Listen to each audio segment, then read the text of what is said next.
Hello guys, मैं रवि वर्मा स्वागत करता हूं आप सबका कॉन्सेप्ट क्लासेस पे। ओके, जैसा कि आप लोगों को पता है हम लोग इम्पोर्टेंट क्वेश्चन की सीरीज कर रहे हैं और उसके फर्स्ट लेसन के जो इम्पोर्टेंट क्वेश्चन हमने देख लिए थे।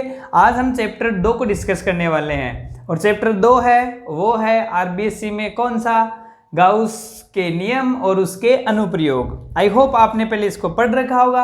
अगर नहीं पढ़ रखा तो आप हमारे जो चैनल है उस पर आप लिंक को खोल के और उसको आराम से आप स्टडी कर सकते हैं। आप लोगों को लिंक जो है वो डिस्क्रिप्शन में अथवा आई बटन में मिल जाएगा इस लेसन का। ओके, चलो चलते हैं हम लोग क्वेश्चन पे।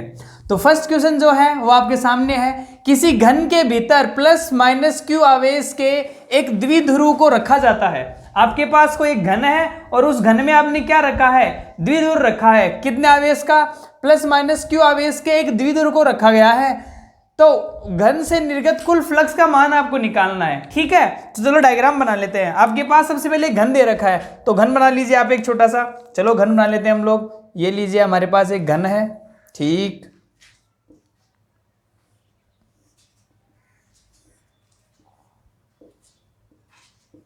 ओके, और इस घन में आपने क्या रखा हुआ है, एक द्विध्रुव रखा हुआ है। ये लो, इसमें द्विध्रुव रख दो एक। ये द्विध्रुव है, ये माइनस क्यू आवेश और ये प्लस क्यू आवेश। ठीक है, अब क्या बोल रहा है, द्विध्रुव को रखा जाता है, रख दिया आपने। तो इस घन से निर्गत कुल फ्लक्स का मान आपको निकालना है। तो आप शायद जानते होंगे विद्युत फ्लक्स जो होता है उसकी वैल्यू होती है कौन से नियम से, गाउस के नियम से। फाई बराबर होता है sigma Q upon epsilon not.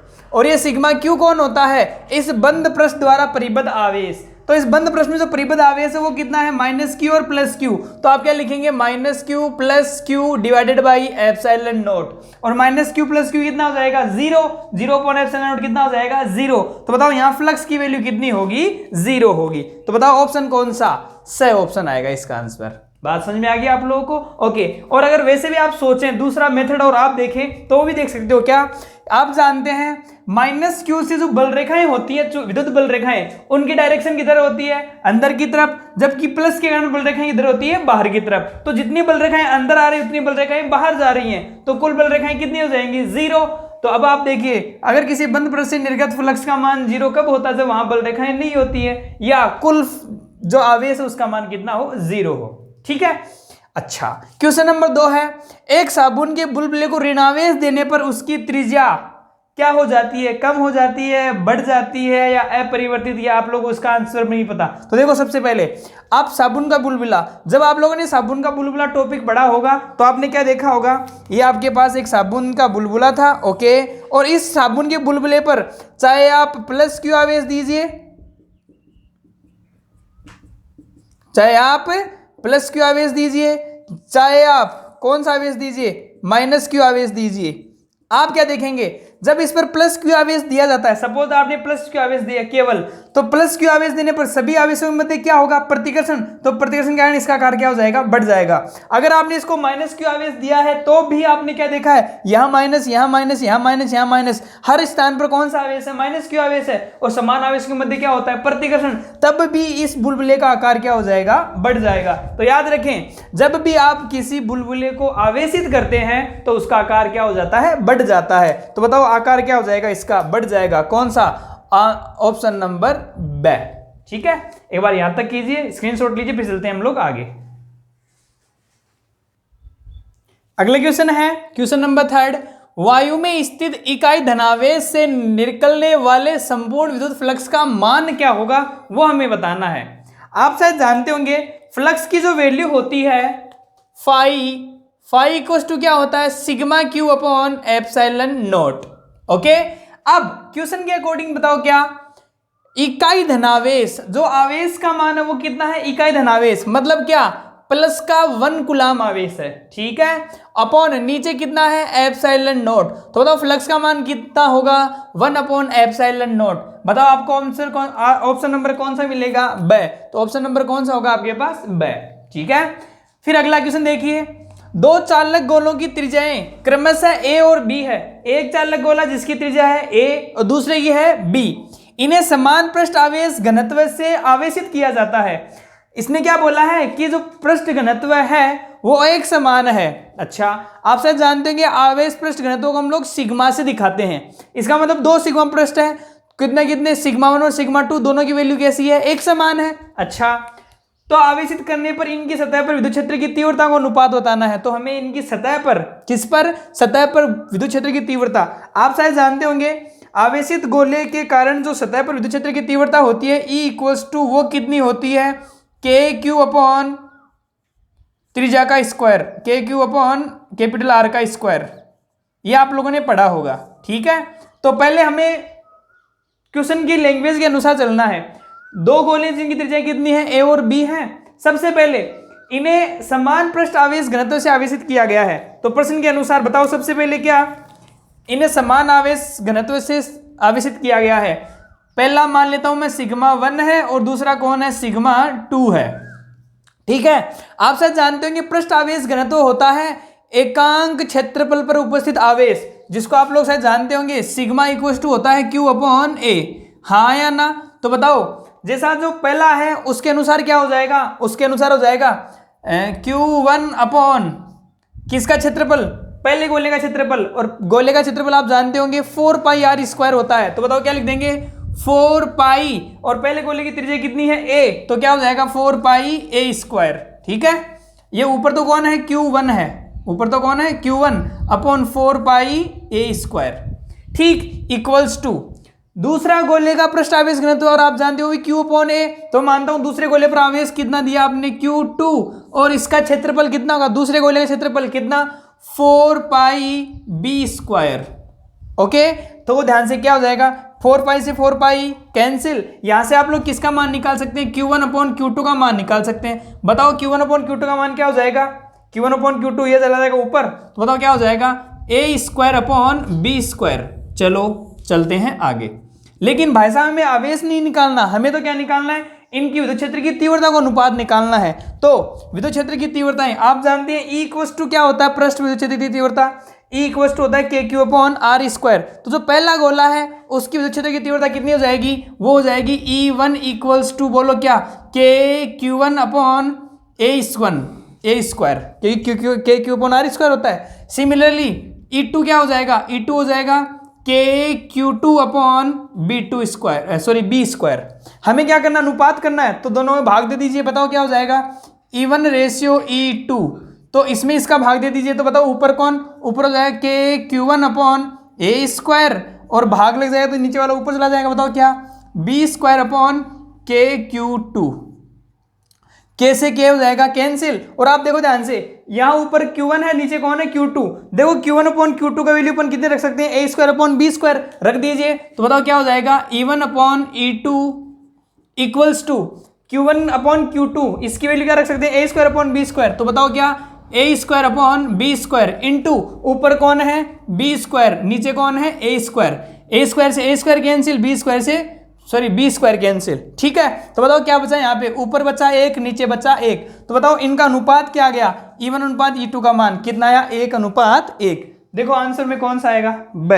तो बताओ इसका आंसर जो होगा वो कौन हो जाएगा आपका, ऑप्शन नंबर ब, ठीक है। बहुत अच्छा क्वेश्चन है, आपको इसको ध्यान से देखेंगे।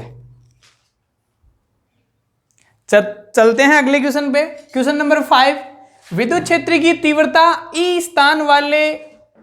वाले स्थान पर ऊर्जा घनत्व निर्वात में होगा।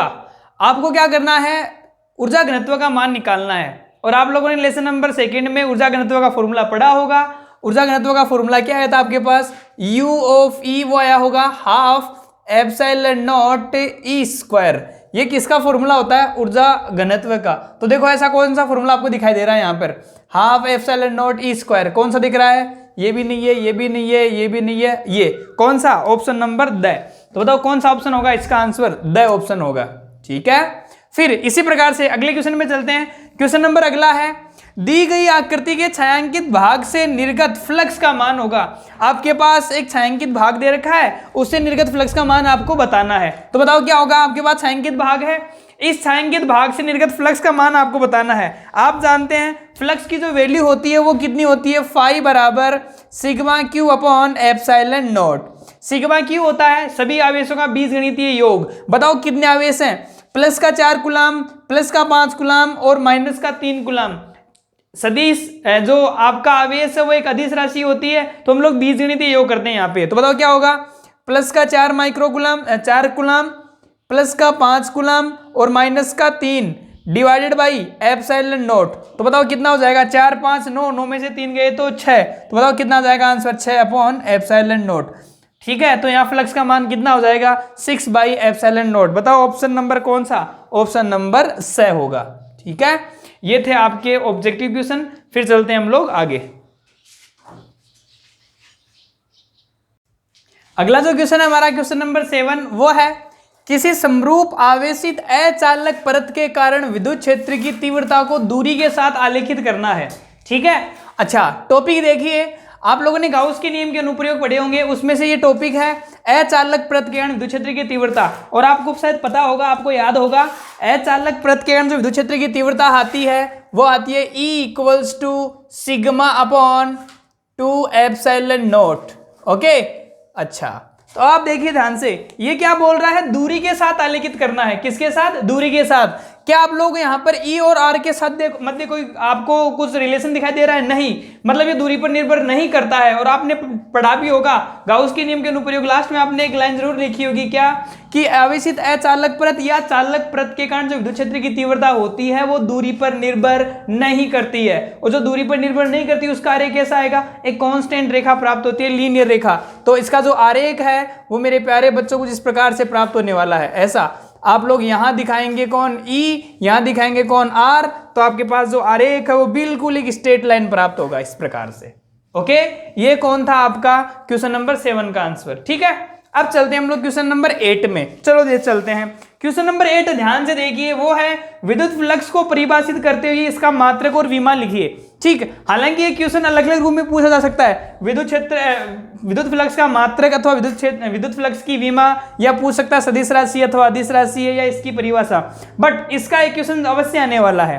अच्छा, इसका एक क्वेश्चन एक रूप में और आता है, जो क्वेश्चन नंबर 4 जो 4 नंबर में मार्क्स में आता है, वहां भी क्वेश्चन बनता है। इसका क्वेश्चन आएगा विद्युत फ्लक्स को परिभाषित करते हुए या गाउस का नियम लिखते हुए गाउस का वो एक अनुप्रयोग पूछा जाता है, तो वहां भी ये रूप में बन सकता है। ठीक, चलो इसको हम लोग यही सोल्व करते हैं। तो सबसे पहले आपको क्या करना है, विद्युत फ्लक्स को परिभाषित करना है। विद्युत फ्लक्स की परिभाषा आपने लिखी होगी, क्या आपके पास कोई एक विद्युत क्षेत्र था, क्या था आपके पास एक विद्युत क्षेत्र था। ठीक है, और इस विद्युत क्षेत्र में आपके पास क्या था, कोई एक बंद पृष्ठ रखा होगा। क्या रखा होगा, एक बंद पृष्ठ। चलो मान लीजिए कोई भी एक बंद पृष्ठ रखा पड़ा आपके सामने। ठीक है, इस प्रकार से कोई बंद पृष्ठ रखा हुआ है। अब इस बंद पृष्ठ में जो बल रेखाएं गुजर रही हैं, उन गुजरने वाली बल रेखाओं की जो संख्या होती है वही कौन होता है, विद्युत फ्लक्स होता है। ठीक है, तो इसकी परिभाषा आप लिख सकते हैं, क्या इसकी परिभाषा लिख सकते हैं इस प्रकार से, क्या किसी विद्युत क्षेत्र में स्थित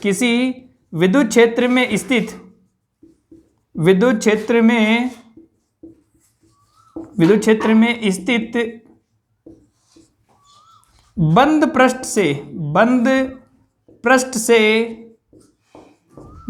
से लंबवत गुजरने वाली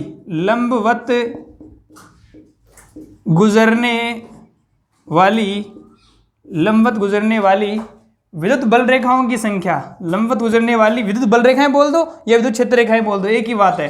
विद्युत बल रेखाओं की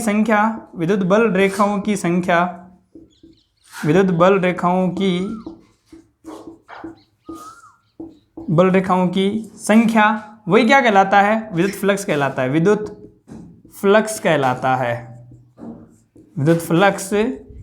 है। ओके, चलो इसका मात्रक और इसकी विमा आते हैं। आपको याद होगा जब आप लोगों ने इसका टॉपिक पढ़ा था, आप लोगों को हमारे लेसन नंबर 2 में भी मिल जाएगा, आप लोग वहाँ प्लेलिस्ट में जाके इसको कंप्लीट डिटेल से स्टडी कर सकते हैं। आप लोग थोड़ा सा मैं आपको बताता हूँ और बाकी आप लोग वहाँ से पढ़ सकते हैं। क्या हमें यहाँ इसका मात्रक निकालना है। मात्रक निकालने के लिए सबसे पहले आपको फॉर्मूला पता होना चाहिए, और आपको याद होगा इसका जो फॉर्मूला होता है वो होता है phi = E vector dot S vector.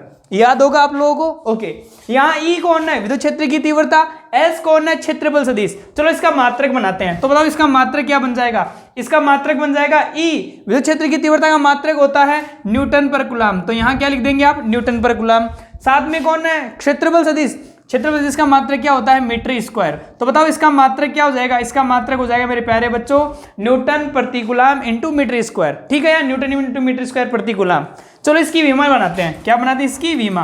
विमा बना लीजिए इसकी। चलो विमा बनाइए। क्या ऊपर किसकी विमा? न्यूटन की। न्यूटन मतलब बल। बल की विमा आप जानते हैं, बोलो क्या होती है? m1 L1 T-2। ये किसकी विमा? बल की विमा। डिवाइडेड बाई नीचे कूलम। कूलम की विमा होती है A1 T1। आवेश है ना कूलम, A1 T1। और इंटू ऊपर किसकी विमा? Metre square. मीटर स्क्वायर मतलब कौन? L2। चलो इसकी कंप्लीट एक साथ विमा लिख दीजिए। तो बताओ विमा क्या बन जाएगी इसकी? पहले आप m को देखिए, m अकेला ही है तो बताओ कौन? m1। फिर आप l को देखिए, l नीचे नहीं है ऊपर है, L1 और L2 तो क्या हो जाएगा? L3। फिर आप t को देखिए, ये t1 ऊपर जाएगा, t-1 ऊपर -2 है तो बताओ t-3। और a को देखिए, a ऊपर जाएगा, बताओ क्या? a-1। ये किसकी विमा हो जाएगी? विद्युत फ्लक्स की विमा हो जाएगी। ओके, तो इसका क्वेश्चन किसी प्रकार से पूछ सकता है। अच्छा, एक छोटी सी बात यहां पर ये देखो ध्यान से, ये E vector dot S vector से बना हुआ है। इसका मतलब फ्लक्स सदिश राशि होगी, अदिश राशि होगी? सर ये अदिश राशि होगी। क्यों होगी? क्योंकि हमने यहाँ पर दो सदिश राशियों कौन सा प्रोडक्ट किया है? Dot product. और डॉट प्रोडक्ट हमेशा किसको बताता है? अदिश गुणनफल को। तो बताइए विद्युत फ्लक्स कैसी राशि होती है? अदिश राशि होती है। तो आप लोग साथ में यहाँ लिख दीजिए कौन सी राशि होती है? अदिश राशि। ओके, जिस प्रकार से क्वेश्चन पूछा जाए उसका उसी प्रकार से आंसर देंगे। अगर 1 मार्क्स में आएगा तो ये कोई एक वन वर्ड क्वेश्चन आएगा या फिर डेफिनेशन वाला आएगा। ठीक है, हो सकता है आपको मात्रक पूछे, विमा पूछे, या पूछे सदिश राशि या अदिश राशि या डेफिनेशन पूछे, कोई भी एक पूछे, आप आंसर अवश्य लिख के आएंगे। अच्छा, अगला क्वेश्चन है क्वेश्चन नंबर 9। इसमें दे रखा है विद्युत क्षेत्र रेखाओं के कोई दो गुणधर्म लिखिए। बहुत आसान क्वेश्चन है। विद्युत बल रेखाएं या विद्युत क्षेत्र रेखाएं एक ही बात है। अच्छा, आप लोगों ने पहला गुणधर्म पढ़ा था, ये धनावेश से प्रारंभ और कहाँ खत्म होती है? ऋणावेश पे। तो आप लिख देंगे विद्युत बल रेखाएं या विद्युत क्षेत्र रेखाएं धनावेश से प्रारंभ होकर ऋणावेश पर समाप्त होती हैं। ठीक है। फिर नंबर दूसरा, विद्युत क्षेत्र रेखाएं बंद वक्र का निर्माण नहीं करती, खुले वक्र का निर्माण करती हैं या सतत वक्र का निर्माण करती हैं। ओके। तीसरा क्या हो सकता है? तीसरा हो सकता है ये कभी भी एक दूसरे को प्रतिच्छेद नहीं करती हैं, क्योंकि प्रतिच्छेद बिंदुओं पर दो या दो से अधिक दिशाएं हो जाती हैं, एक से अधिक दिशाएं हो जाती है जो पॉसिबल नहीं है। तो इस प्रकार से इसके आंसर आप लिख देंगे। ठीक है, एक बार यहां तक कीजिए, फिर हम लोग चलते हैं अगले क्वेश्चन पे। अगला जो क्वेश्चन है क्वेश्चन नंबर 10, उसमें है आवेशी चालक के इकाई क्षेत्रफल पर लगने वाले बल का सूत्र लिखिए तथा लगने वाले बल की दिशा भी बताइए। चलो चलते हैं। आप लोगों ने एक टॉपिक पढ़ा था गाउस के नियम के अनुप्रयोग के जस्ट बाद में, बुलबुले के जस्ट पहले। तो उसमें आपके पास एक आवेशी सतह पर लगने वाले बल का फॉर्मूला आया था, वहां पे लगने वाले दाब का फॉर्मूला आपने पढ़ा था। ठीक है, तो हमने क्या पढ़ा है? आवेशी चालक के इकाई क्षेत्रफल में लगने वाला बल। तो इसका आंसर इस प्रकार से होगा, इकाई क्षेत्रफल पे लगने वाला बल, इसका मतलब F/S। आप लोगों ने वहां फॉर्मूला पढ़ा था dF/ds या डेल्टा/S, और इसका फॉर्मूला आपके पास आया होगा, आपको याद होगा, σ²/2ε0। ये आपके पास बना था वो 1/2ε0E²। ठीक है, ये वैसा का वैसा था जो ऊर्जा घनत्व को बता रहा था, सेम वैसे वैसे फॉर्मूले प्राप्त हुए थे। ठीक है। अच्छा, फिर अगला क्वेश्चन है गाउसियन प्रमेय का सूत्र लिखिए। आपने गाउस के नियम का अनुप्रयोग पढ़ा होगा, उससे जो उसका फॉर्मूला बना था उसका सूत्र आपने सीखा होगा। आपने क्या सीखा था? फाई बराबर, इसके दो फॉर्मूले आपने जरूर सीखे होंगे। फाई बराबर तो आपके पास आया था σ/Q/ε0, और जब आप लोगों ने अनुप्रयोग किए थे तो वहां पे आपके पास एक फॉर्मूला और आया था। वो कौन आया था? आपने क्या किया था? समाकलन किया था और आपने लिखा था E/ds। तो आप लोग इन दोनों में से कोई भी एक फॉर्मूला लिख देंगे, वो किसको बताएगा? गाउस प्रमेय के सूत्र को लिखेगा, जिससे हम लोग क्या निकाल सकते हैं? विद्युत फ्लक्स की वैल्यू निकालते हैं। ठीक है, चलते हैं आगे। अगला जो क्वेश्चन है वो क्या है? 200 IK + 300 JK वोल्ट पर मीटर विद्युत क्षेत्र की तीव्रता के विद्युत क्षेत्र में 5 × 10⁻³ JK मीटर स्क्वायर का क्षेत्रफल से निर्गत विद्युत फ्लक्स का मान बताइए। तो आपके पास विद्युत क्षेत्र की तीव्रता दे रखी है और क्षेत्रफल सदिश दे रखा है, उससे आपको फ्लक्स निकालना है। तो आप लोगों को पता होगा, सॉल्यूशन करते हैं हम लोग इसका। जो फ्लक्स का फॉर्मूला होता है वो होता है E/S। ठीक है, विद्युत क्षेत्र की तीव्रता और क्षेत्रफल सदिश दोनों के अदिश गुणनफल की जो वैल्यू होगी वो फ्लक्स के तुल्य होती है। अच्छा जी, चलो ई वेक्टर की वैल्यू रख दीजिए। ये पड़ी कितनी है? ये है 200 IK + 300 JK। ये तो किसकी वैल्यू है? विद्युत क्षेत्र की तीव्रता की। अब दोनों के बीच में कौन सा प्रोडक्ट लगाना है आपको, डॉट प्रोडक्ट लगाना है। उसके बाद में एस वेक्टर की वैल्यू ये पड़ी कितनी है 5 × 10⁻³ और साथ में कौन आया है जे केप आया है। ठीक है, तो देखो सोल्व करते हैं इसको। पहले ये इसके साथ मल्टीप्लाई होगा, फिर ये इसके साथ मल्टीप्लाई होगा, ऐसे तो आप लोग मल्टीप्लाई करते होंगे। ओके, तो पहले इसको इसके साथ करते हैं, फिर इसको इसके साथ करते हैं। चलो कर लेते हैं। तो बताओ क्या परिमाण से और दिशा से, तो परिमाण कितना इसका तो 200 और इंटू साथ में कितना 5 × 10⁻³ और साथ में दिशा से यहाँ कौन आई कैप डॉट जे कैप, इसका हो गया। फिर 300 जे कैप का, तो प्लस का 300 इंटू 5 × 10⁻³ और साथ में दिशा से बताओ कितना जे कैप डॉट जे कैप। और मेरे प्यारे बच्चों आप जानते होंगे, आप क्या जानते होंगे, जे कैप डॉट जे कैप, के कैप डॉट के कैप और आई कैप डॉट आई कैप की वैल्यू तो कितनी होती है 1 होती है। बाकी इनके अलावा जो भी लंबवत सदिश होते हैं उनके डॉट प्रोडक्ट कितने होते हैं 0, मतलब आई कैप डॉट जे कैप भी 0, या आई डॉट का आई कैप के अलावा सबके साथ मल्टीपल कितना होता है 0 होता है। तो ये भी कितना हो जाएगा 0, ये बचेगा। तो बताओ साथ में कितना हो जाएगा, इसको इससे मल्टीप्लाई कीजिए, बताओ 1500, तो ये हो जाएगा कितना 1500 × 10⁻³ और जे कैप डॉट जे कैप कितना हो जाएगा 1। अच्छा जी, चलो साथ में सोल्व करते हैं इसको, या इसको आप लोग लिख सकते हैं, बताओ कितना ये हो जाएगा इधर आके कितना 1.5। अच्छा, फ्लक्स का मात्रक आप यहां से बता सकते हो, बताओ E vector dot S vector से, ई कौन है विद्युत क्षेत्र की तीव्रता, कौन न्यूटन पर कूलम, और डॉट एस वेक्टर क्षेत्रफल सदिश, इसका मात्रक कौन मीटर स्क्वायर। तो इसका आंसर हो सकता है ये। ठीक है, बड़ा ही आसान क्वेश्चन था, एक बार आप यहां तक कीजिए, फिर चलते हैं हम लोग अगले क्वेश्चन में। चलते हैं नेक्स्ट क्वेश्चन में। नेक्स्ट क्वेश्चन है क्वेश्चन नंबर 13। एक अपरिमित मतलब अनंताकार की एक अपरिमित विस्तार के लिए सीधे तार पर रेखीय आवेश घनत्व इतना दे रखा है। रेखीय आवेश घनत्व आप जानते हैं लेमडा दे रखा है और सीधे तार दे रखा है। अच्छा, इस रेखीय आवेश से वायु में 20 सेंटीमीटर दूरी पर स्थित विद्युत क्षेत्र का मान ज्ञात कीजिए। तो आप लोगों ने गाउस के नियम का अनुप्रयोग पढ़ा होगा, अनंत लंबाई के तार के कारण विद्युत क्षेत्र की तीव्रता, और वह उसका सॉल्यूशन आपने किया होगा। और अनंत लंबाई के तार के कारण विद्युत क्षेत्र की तीव्रता आई होगी आपके पास E = कितना आया होगा 2K λ/r। ठीक है, ये के हमने बनाया था ऊपर नीचे 2π से मल्टीप्लाई करके, याद कीजिए आप लोग। ओके, चलते हैं आगे। अब देखो k क्या होता है, वही 1/4πε0 यार, k का मान 9×10⁹ आप लिख सकते हैं। अब देखो गिवन क्या क्या है यहाँ पे, देखो आवेश घनत्व का मान दे रखा है। क्या दे रखा है, आवेश घनत्व। ये जो वैल्यू है, ये वैल्यू किसकी दे रखी है आपके पास, लेमडा की वैल्यू दे रखी है। फिर यहां किसकी वैल्यू दे रखी है आपके पास, आर की वैल्यू दे रखी है।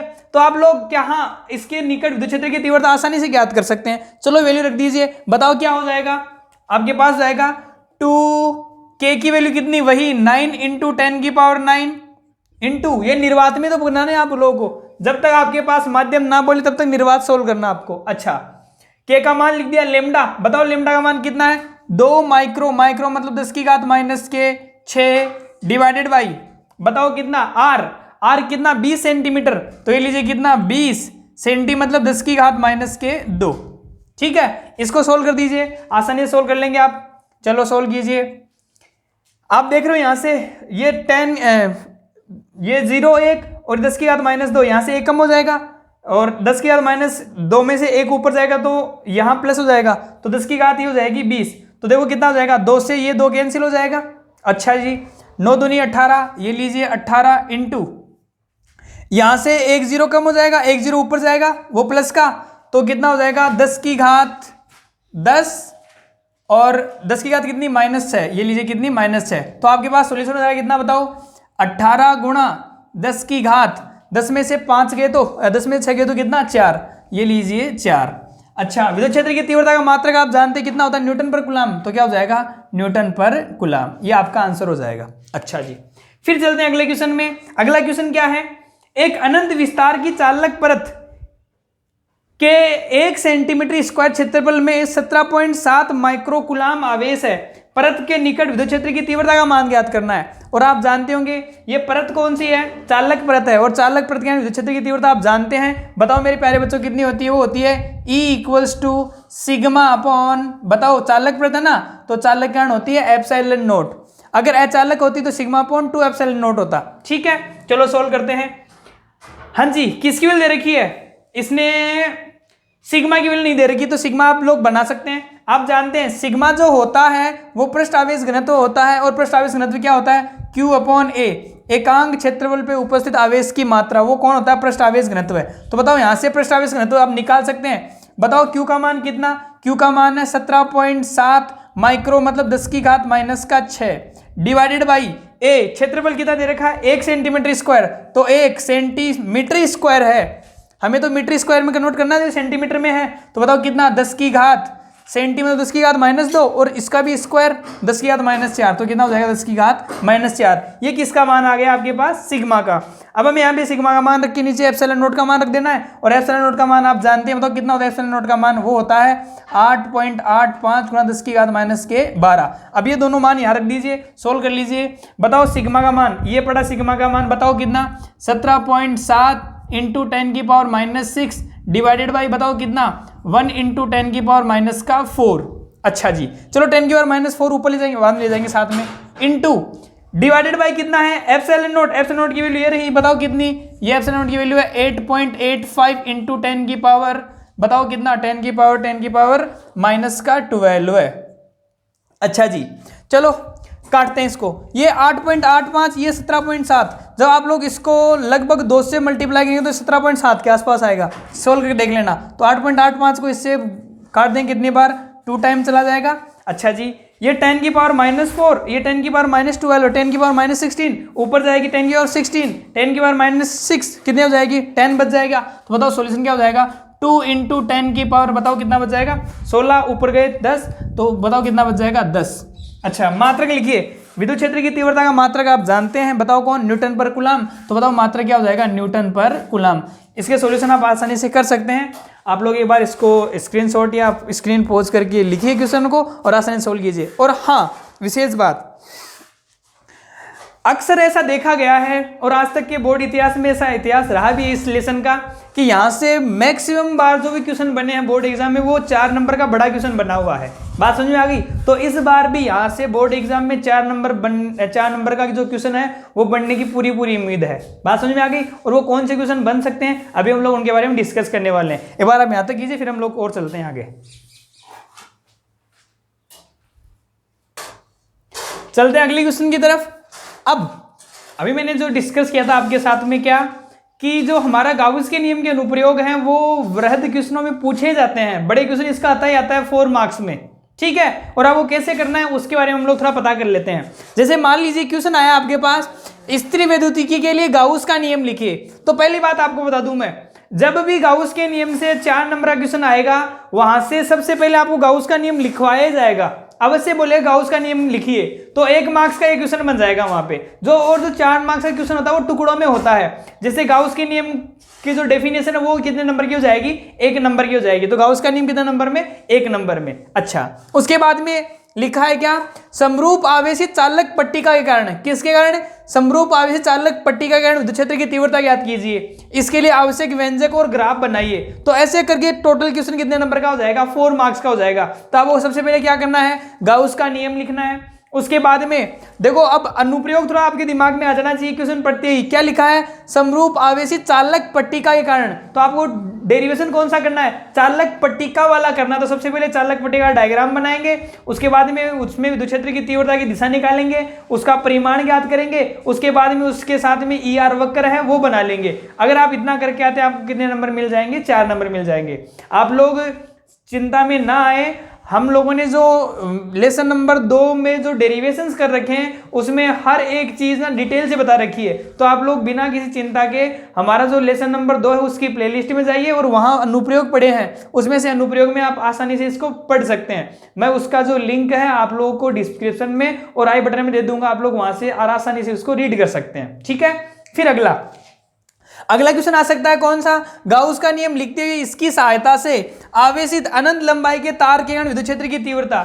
और इसका व्यंजक निकालना है और आप लोगों को आवश्यक डायग्राम और आपको जो वक्र है वो बनाने हैं। तो इस बार क्या करना है, वही गाउस का नियम लिखना आप लोगों को। फिर क्या करना है, गाउस का नियम लिखने के बाद में आप लोगों को बताओ गाउस का जो अनुप्रयोग है वो कौन सा, अनंत लंबाई के तार के कारण। तो आप लोगों को अनंत लंबाई का तार लेना है, उसके कारण सबसे पहले विद्युत क्षेत्र की दिशा, उसके बाद में तीव्रता का मान निकालना, उसके बाद में ER वक्र बनाना है। वो कितने नंबर का हो जाएगा, आपका 4 नंबर का हो जाएगा। बात समझ में आ गई। इसका भी आप लोगों को जो डेरिवेशन है वो आपको लिंक डिस्क्रिप्शन में दे दिया जाएगा, आप लोग सॉल्यूशन कर सकते हैं। फिर अगला जो क्वेश्चन है वो कैसा आ जाएगा, आवेशी चालक की सतह पर लगने वाले विद्युत बल तथा विद्युत दाब का व्यंजक प्राप्त कीजिए, आपसे चित्र बनाइए। तो ये भी हम लोगों का जो गाउस के नियम के अनुप्रयोग, उसके बाद में जो अगला टॉपिक है वो है, ये भी बहुत आसान टॉपिक है, आप लोगों को लेसन नंबर 2 में मिल जाएगा, आप लोग अवश्य उसको पढ़ें।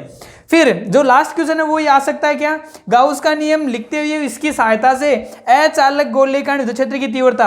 अब देखो गोला चाहे चालक हो चाहे अचालक हो, उसके कारण 3 परिस्थितियों में हम लोग विद्युत क्षेत्र की तीव्रता ज्ञात करते हैं। कहाँ कहाँ, गोले के बाहर, गोले की सतह पर और गोले के अंदर। वो भी आप लोगों को डेरिवेशन बहुत बारीकी से समझाया गया है, आप इसकी चिंता ना करें। आप लेसन नंबर 2 की प्लेलिस्ट में जाइए, आप लोग वहां से इन जो क्वेश्चंस आप लोगों के सामने दे रखे हैं आसानी से इनको रीड कर सकते हैं, ठीक है। और एक विशेष बात सुनो ध्यान से, ये जो हम लोग क्वेश्चनों की सीरीज चला रहे हैं, इसका आप लोगों को 2 फायदे हो सकते हैं। 2 फायदे कैसे, अभी तक आप लोगों ने कंप्लीट लेसन पढ़े हुए हैं, ठीक है, तो आप लोग इसको ना एक प्रकार से रिवीजन तरीके से भी कर सकते हैं। जो हमने इंपॉर्टेंट क्वेश्चन है वो आपको साथ में दे रखे हैं।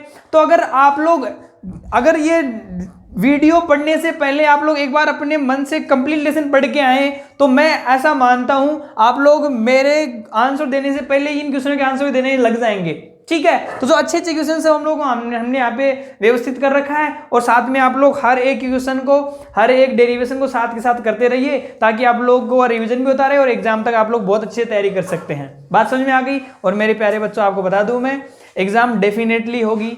आज ही जो अभी उन लोगों ने जो CBSE के एग्जाम को लेके जो मीटिंग हुई थी, उसमें फैसला साफ साफ हो गया है कि 12th की एग्जाम तो करवाएंगे, साफ करवाएंगे ही करवाएंगे। बात समझ में आ गई। तो एग्जाम डेफिनेटली होगी, कोई बच्चा इस वहम में ना बैठा रहे कि एग्जाम नहीं होगी, इस चक्कर से कहीं आप लोग तैयारी छोड़ दो। तैयारी कंटिन्यू करते रहिए, और देखो अगर आप तैयारी करोगे तो आप निश्चित रूप से अपनी मंजिल तक पहुंच जाएंगे, ठीक है। मिलते हैं हम लोग अगले वीडियो में, तब तक के लिए गुड बाय, गुड लक।